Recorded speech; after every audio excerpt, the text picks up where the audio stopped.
Hello everyone, and welcome back to Math 220A Mathematical Logic. Lecture 4, Universally Valid Formulas. Last time we have discussed the notion of simultaneous substitution.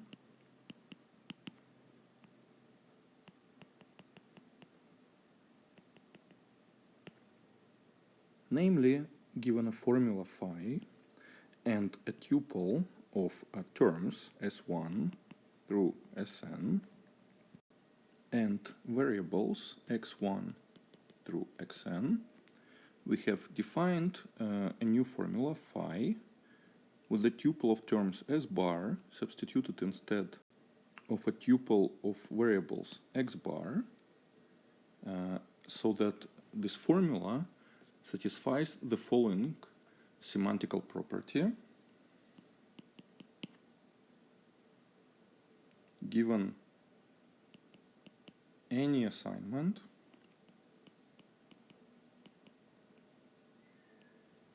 alpha with values in an L structure A, we have that the structure A satisfies phi with S bar substituted instead of X bar on this assignment alpha, if and only if A satisfies the formula phi on the following assignment. So this is the same assignment as alpha, except for the variables x0 through xn, x1 through xn, sorry, so that we look at the value first of s1 on alpha, and the new assignment sends the variable x0 to this value, and we do this for s2, s3, etc., all the way up to Sn, so that we look at the result of applying this term to the assignment alpha with and plug the result into the variable xr. This is the desired semantic, telling us that in order to evaluate a substituted formula on an assignment, we can compose the truth value of this formula with the functions given by the terms interpreted in this structure. So this justifies the formal rule using which we define substitution. So we get the desired semantic correspondence. As an exercise, we have that the substitution operation satisfies the following property that we would like to have at the very least from any sensible notion of substitution. So if y is a variable with no occurrence in a formula phi, then if we first take phi and substitute y in the place of x, and then for this resulting formula we apply substitution of x in the place of y, then we should get back the original formula phi. In order to stress the semantic meaning of substitution, we might often use the following notation. Given terms s1 through sn, and assume that we are also given another term t of x1 through xn. So recall, this notation means that all of these variables are distinct and all of the free variables of t are contained among them. We will write t of s1 through sn instead of our previous notation for the term t with s1 substituted instead of x1 through Sn substituted instead of xn simultaneously. So the purpose of this notation is to stress that substitution corresponds, for terms especially, corresponds to the composition of functions that they define when interpreted in a structure. And also we might write phi of s1 through Sn instead of phi with s1 substituted instead of x1 through Sn substituted instead of Xn if phi is a formula of the form phi of x1 through xn.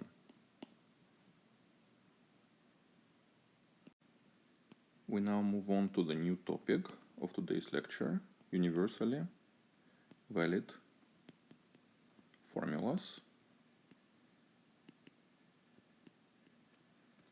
And we begin with the definition. An L formula phi is called universally valid, which is often denoted as satisfies phi without specifying the model if it is satisfied in every L structure A and for any assignment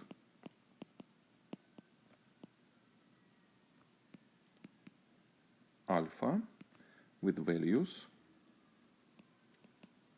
in A. In other words, we have that the relation A satisfies phi on alpha holds for every L structure A and every assignment alpha. The following remark is immediate from our definition of satisfaction of a formula. The formula phi with free variables x1 through xn is universally valid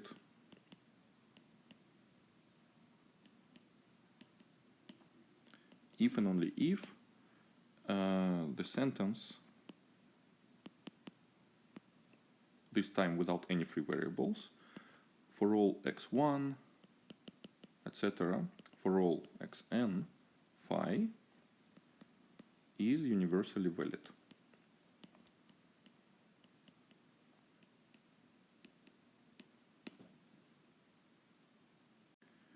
Let's consider a couple of examples. One, the formula exists x equals x, which is in fact a sentence, is universally valid.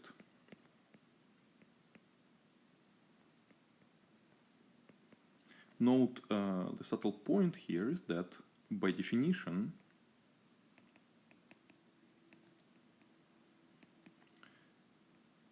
any structure is non-empty. Since this sentence is asserting that there exists an element in a structure, it's important for it to be universally valid, that we assumed from the beginning that structures are non-empty. And the second example, let phi and psi be L formulas.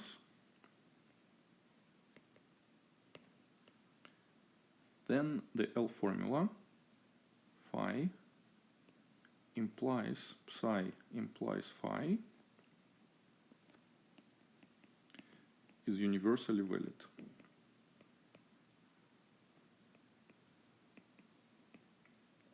Which can be easily verified unwinding the definitions of implication.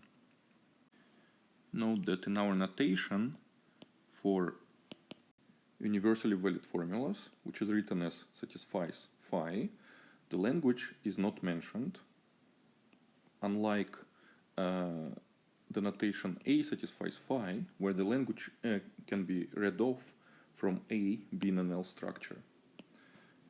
This is justified by the following lemma. First we have a definition.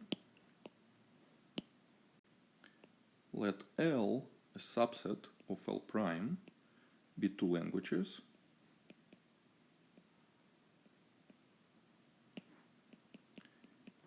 if A prime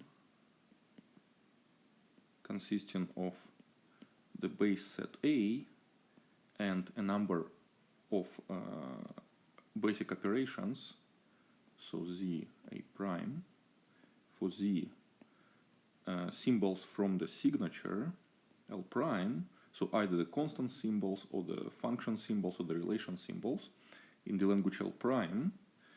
So given A prime of this form, an L prime structure,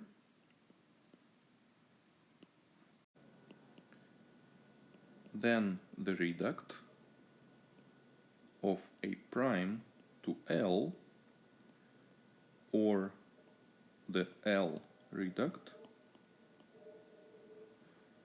of A prime is the L structure A, which is denoted as A prime restriction to L, and this is the structure with the same base set as the original structure A prime, and all the same interpretations of the symbols as we had in A prime, but now we only consider those non-logical symbols that are already in the signature of the language L as opposed to L prime. So we forget some of the functions, constants and relations, namely those ones which do not appear in the language L, which is a subset of the language L prime. So this indeed gives us a well-defined L structure, to which we refer as the L reduct of A prime. And in this case, we will also say that the structure A prime is an expansion of A to the language L prime.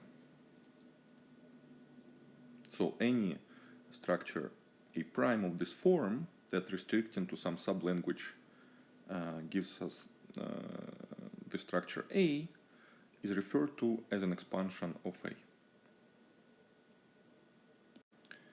The next lemma justifies why we didn't need to specify the language for universally valid sentences. So let phi be an L formula and assume that L prime is an arbitrary language containing L. Then we have that phi is universally valid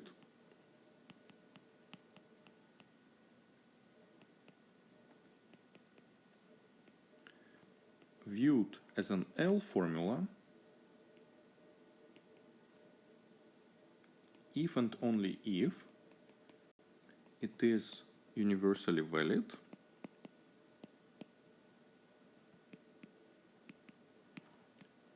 as an L prime formula. Proof. Note that any function alpha from the set of variables to the set A is an assignment for both A, the structure A, and the L prime structure A prime, since they have the same underlying base set by definition. And also we have that A prime satisfies phi on an assignment alpha if and only if A satisfies phi on an assignment alpha for any L formula phi.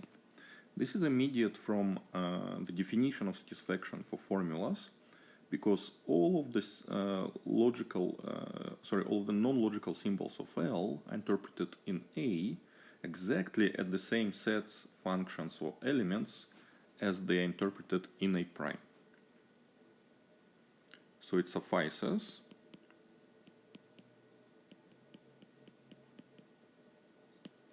prove that any L structure has an expansion to some L prime structure, which is straightforward because we can interpret all of the symbols in L prime which are not in L in an arbitrary manner. So all the function symbols can be interpreted as arbitrary functions, relational symbols as arbitrary relations, etc. So this clearly gives some expansion to an L prime structure, and hence we get the lemma. Our next task is to specify a framework for various formulas, like the example we have considered earlier, a formula of the form phi implies psi implies phi, or for formulas of the form phi and not phi, etc., which are always satisfied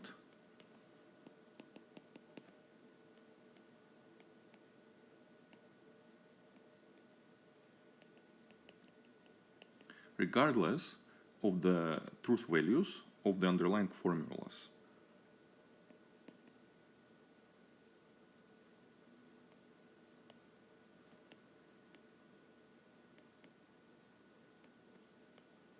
So independent of the truth values of the formulas phi, psi, etc. Namely, we are going to introduce the so-called propositional calculus.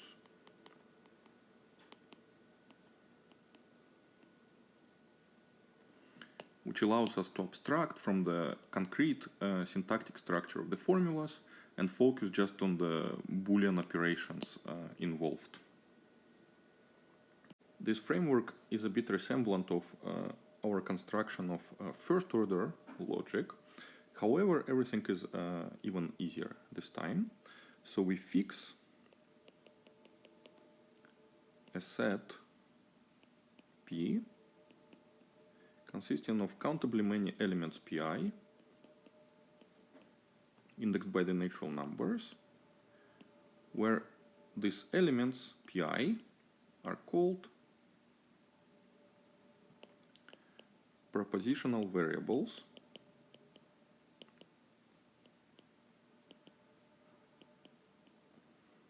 they will only be taking two values, either true or false. Next, we define propositional formulas.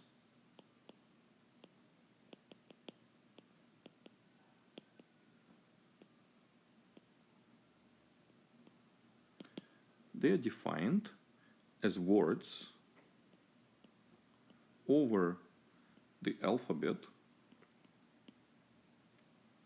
consisting of the elements of the set P, the PIs, together with the following logical symbols: the negation symbol, the conjunction symbol, the left bracket, and the right bracket,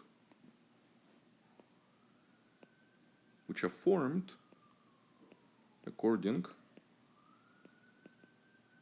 to the following inductive rules. First, we have that each Pi is a formula for any I. And second, if we have two formulas, F and G,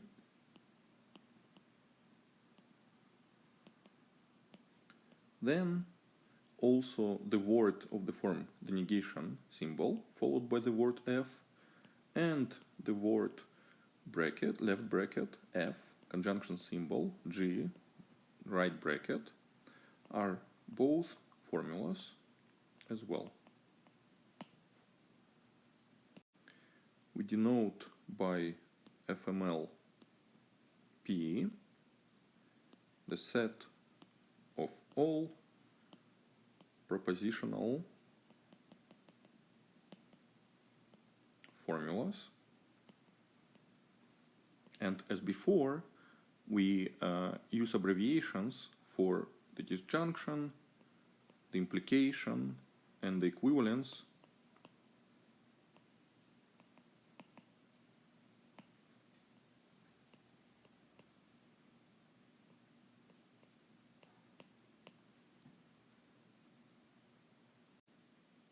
this time assignments are not going to be functions into some structure, but are going to be functions just into the set consisting of two elements, 0 and 1. So for this, we identify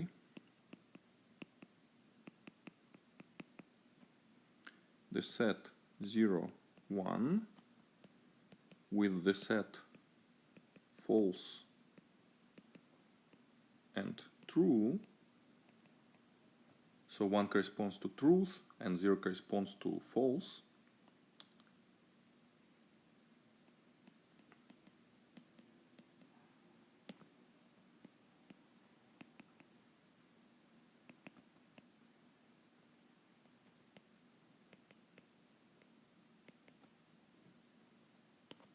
And now an assignment.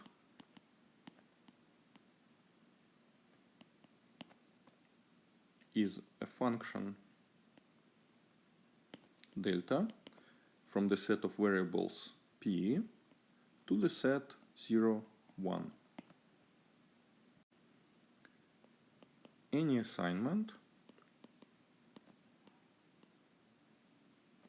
delta induces a function which we will denote as delta star from the set of all propositional formulas to the set 0 and 1, or to the set false and true, which we define as follows. For every variable pi, the function delta star takes the same value as delta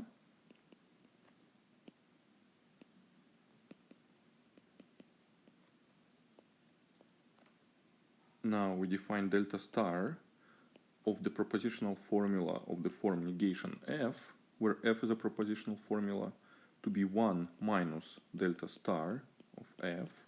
So the idea that we're switching the truth value to the opposite one, and the delta star of the propositional formula f conjunction g is defined to be the product of delta star of f times the delta star of g.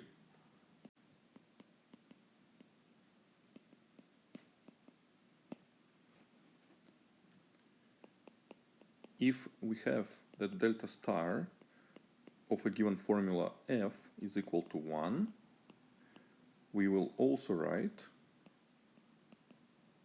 that delta satisfies f, which can be also read as the assignment delta satisfies the formula f. Finally, we will write f of the form f of q1 through qn if the qi's are all distinct propositional variables and all of the variables occurring in the propositional formula f are among the list q1 through qn. As you can see, this is very similar to how we defined satisfaction for general first-order formulas. However, here we don't have to deal with any non-logical symbols. So we just isolate the pure logical structure of propositional formulas as functions to the two-element set 0 and 1 or true and false.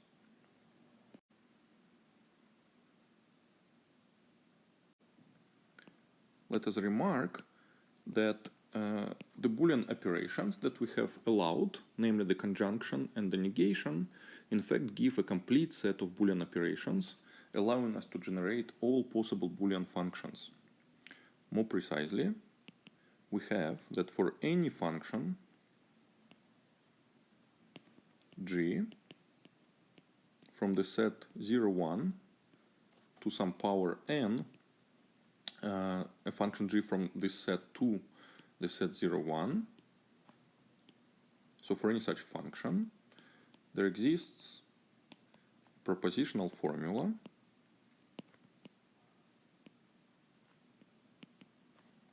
f with variables p1 through pn such that for any assignment delta we have that the value of delta star on f, so the truth value of the formula f on the assignment delta, is exactly the value of the function g with the arguments delta of p1, delta of pn. We leave a proof of this remark as an exercise. Now we have the following definition. We say that the formula f, a propositional formula f, is a tautology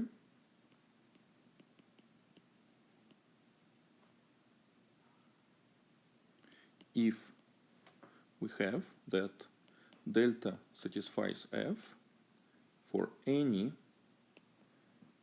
assignment delta.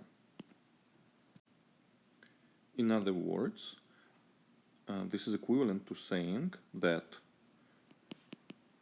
f of q1 through qn is true for any choice of the truth values for the variables qi. And second, we will say that an L formula is a tautology. So note in the first clause we had a propositional formula, and now we have a general first order L formula for an arbitrary language L. So we say that such a formula is a tautology if there exists a propositional formula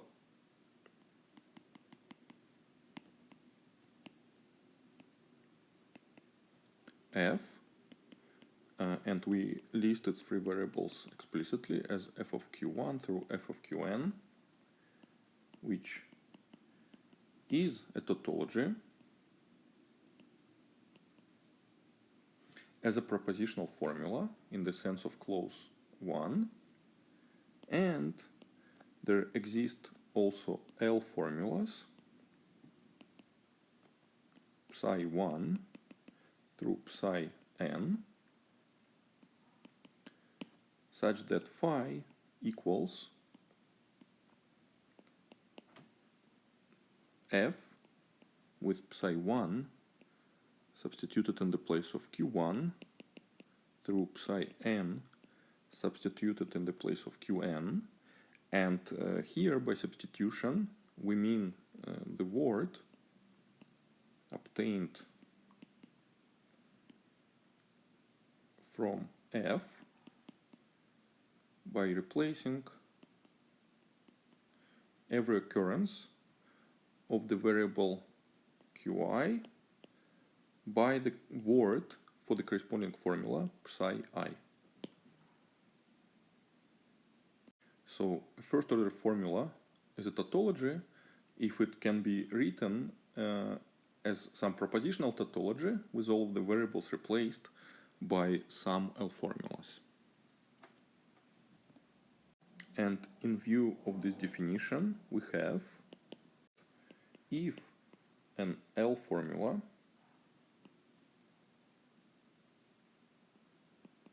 phi is a tautology, then it is universally valid, i.e. satisfied in every L structure. Our next aim is going to be to set up a formal proof system where we can formally define what it means for a first-order sentence to be provable from a given set of first-order sentences viewed as axioms, together with some logical primitives by applying basic logical operations. Towards this purpose, we begin by isolating some important universally valid sentences that should serve as a basis for logic reasoning.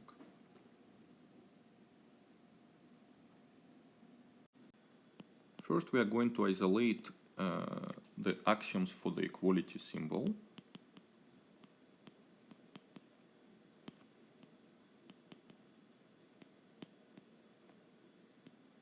The following sentences are universally valid.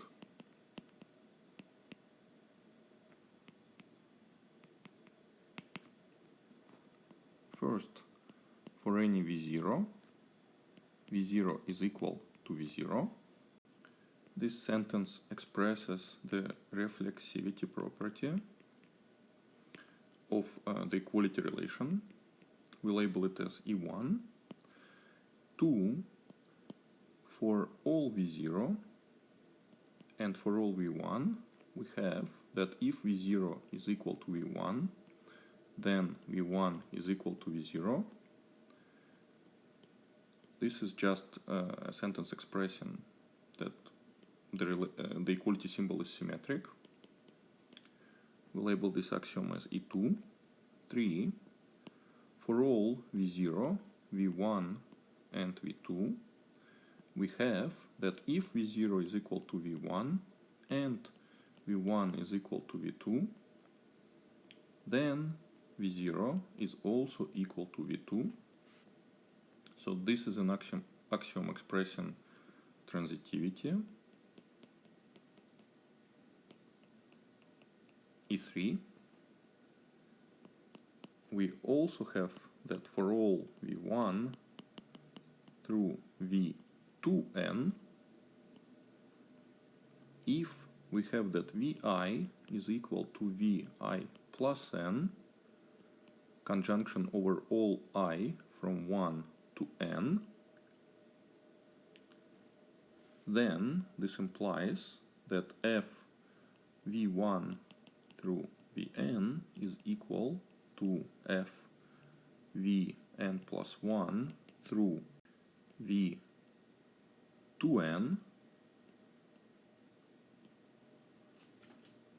and every sentence of this form for any function symbol f in the language L of arity n. We refer to this as congruence for functions.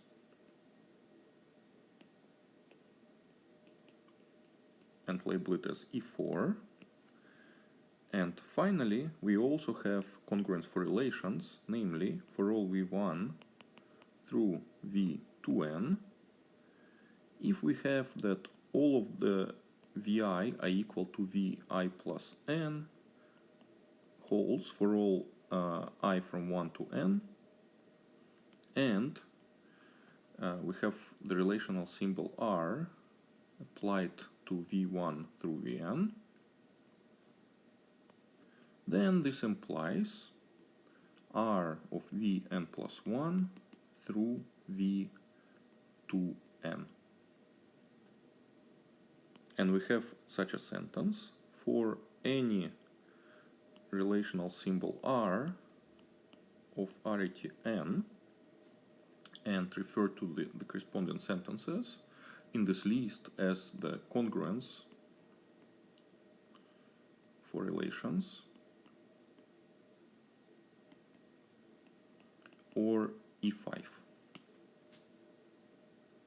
Now the proof of this lemma is straightforward. simply because, remember, in an L structure, the equality symbol is always interpreted as the actual equality of the elements. And so all of these properties, 1 through 5, obviously hold in any structure. Hence, they are universally valid. To summarize, these sentences E1 through E5 express that equality is a congruence relation. That is, it is an equivalence relation, which is compatible with the functions and the relations of the language. And as we will see in the future, these axioms are exactly everything that we need to know about the properties of equality when studying formal provability.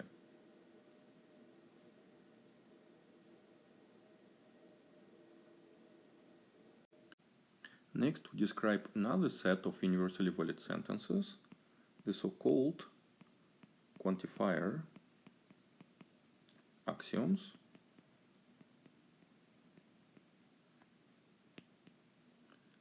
Let phi and psi be L formulas in a given first-order language L.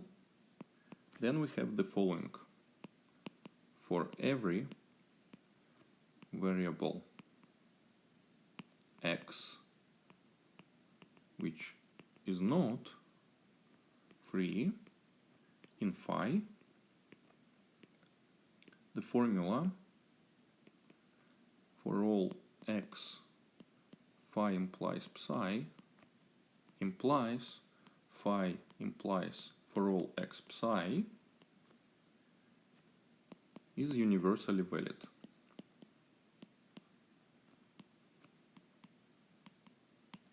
And we denote this list of axioms for varying formulas phi as Q1. 2. For every variable x and every term t, the formula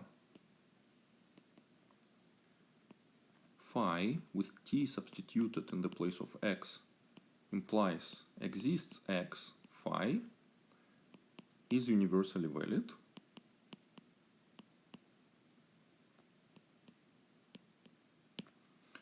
We denote this set of axioms as Q2. And finally 3, for every variable x, the formula exists x phi is equivalent to negation for all x not phi is universally valid.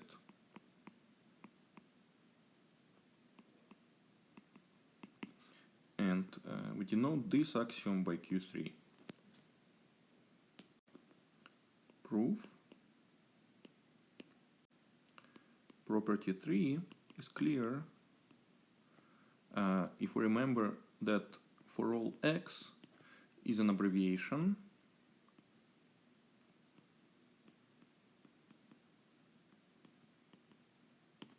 for does not exist x such that not phi, and using the definition of satisfaction in a structure, we see that the negations cancel out and we just get the formula exists x phi again.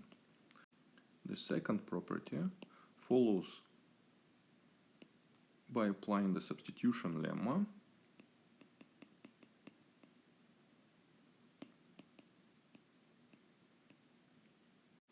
Namely, given an arbitrary assignment in an arbitrary structure, we can evaluate the term on this assignment, which gives us an element of the structure, and hence plugging this element in the place of x, the formula phi must be satisfied.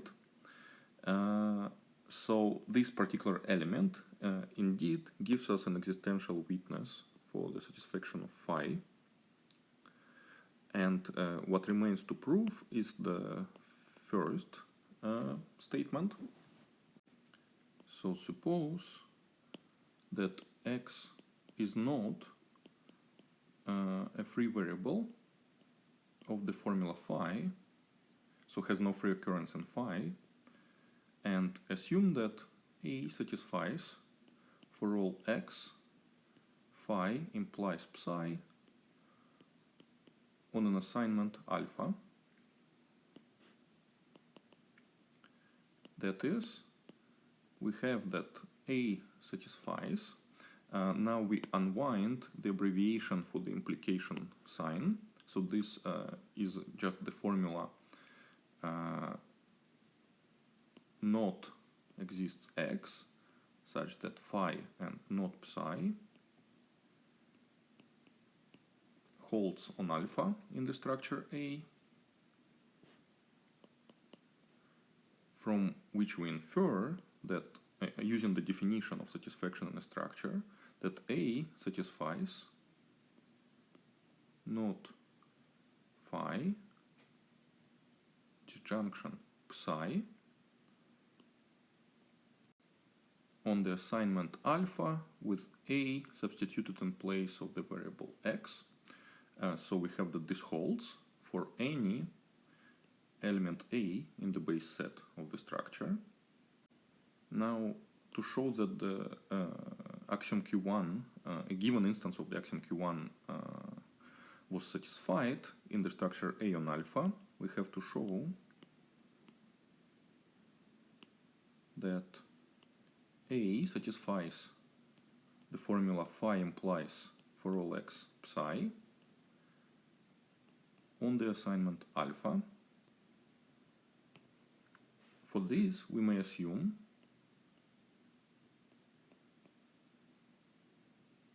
that A satisfies phi on the assignment alpha, and we need to show that A also satisfies the formula for all x psi on the assignment alpha. Note that by assumption, x does not have a free occurrence in the formula phi, so we also have that A satisfies the formula phi on the assignment alpha with A substituted in place of x, since the truth value of the formula is not affected by changing the values of any of the variables which don't occur in it freely. And so we have that A satisfies psi of alpha with A substituted in place of x. Now we already know that A satisfies this formula on the same assignment, and also that A satisfies phi on the same assignment.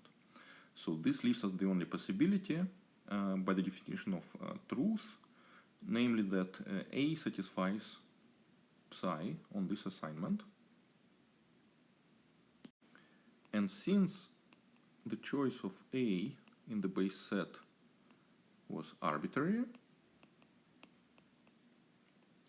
again by the definition of truth, we have that A satisfies for all x psi of alpha holds, which concludes the proof of the lemma.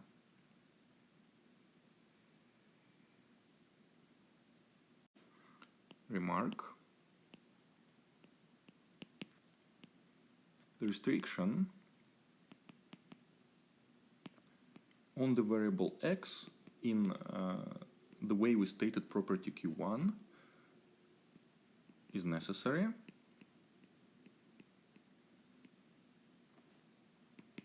As shown by the following example. Let both phi and psi be two formulas which are both equal to the formula x is equal to c for c a constant symbol.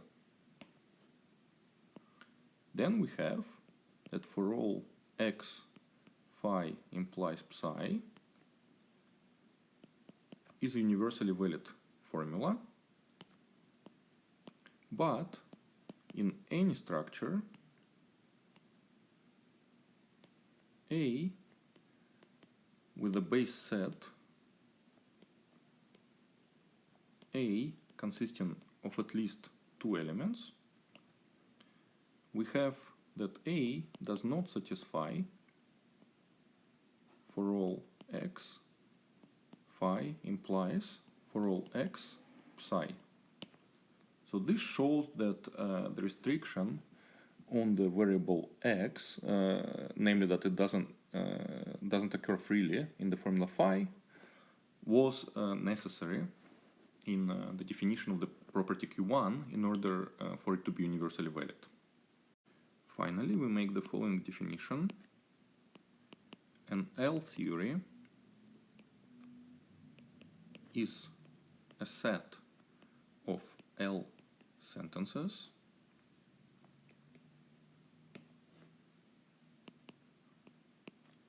to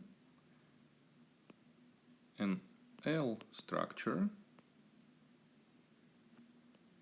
A is said to be a model of a theory T,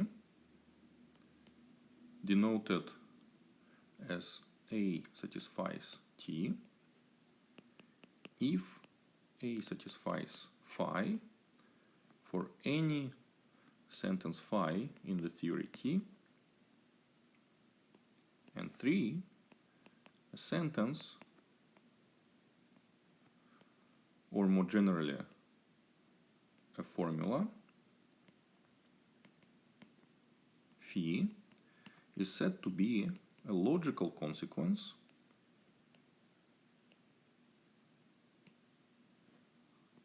of a theory T, denoted by T satisfies phi, if for any L structure A, which is a model of this theory, so which is a model of T, we also have that A satisfies phi. And if phi was a formula with some free variables, so if phi, let's say, was of the form phi of x1 through xn, then instead we require that A, so any structure A which satisfies T, also satisfies the sentence for all x1, for all xn, phi. Finally, note that as we proved for universally valid sentences, the relation T logically implies phi is independent of the language L, of course, as long as phi is an L formula. This concludes our discussion for today. Thank you very much for listening. In the next lecture, we will introduce formal proofs, and we will begin working towards connecting formal proofs and logical consequence, as we just defined, which is exactly the point of Gödel's completeness theorem.